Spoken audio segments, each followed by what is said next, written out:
اگر سعودی کی روایت مان لی جائے تو اس میں حرج کیا ہے؟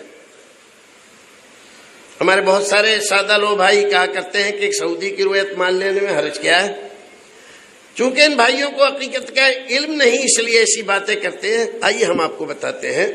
سب سے پہلے تو یہ جان لیں کہ سعودی کی روایت ہندوستان یا دیگر تمام ممالک میں تسلیم کرنے کی کوئی شرعی بنیاد موجود ہی نہیں۔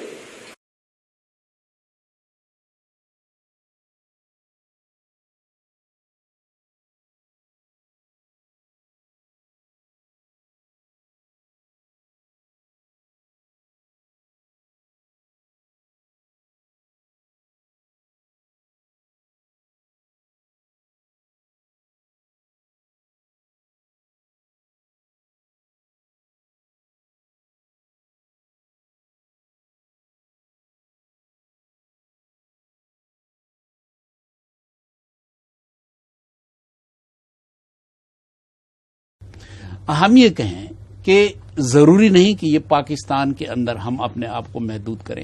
جو ہمارا زون ہے، مثلا گلف کی ریاستیں ہیں، یہ ہمارا زون ہے، ساؤتھ افریقہ تک یہ ہمارا زون ہے۔ زون کا مطلب یہ ہے کہ جہاں پہ تاریخ تبدیل نہ ہو۔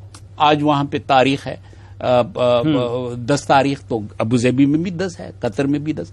اب وہاں پہ اگر اعلان ہو جائے، اور وہاں پہ اعلان ٹیکنالوجی اور رویت دونوں کو ملا کر کیا جاتا ہے، تو پھر ہمارے وہاں سفارت خانے ہیں، وہاں ہمارے سفارتی مشنز ہیں، وہ ہمیں اطلاع دے سکتے ہیں، اور علماء نے ان کی اطلاع کو باقاعدہ قابل قبول قرار دیا۔ یعنی گلف کے کسی بھی ریاست میں اگر شرعی طریقے سے رویت ہو جائے تو ہم اس کو فالو کر سکتے ہیں، اور یہ علماء نے ہمیں اس کی اجازت دی ہے۔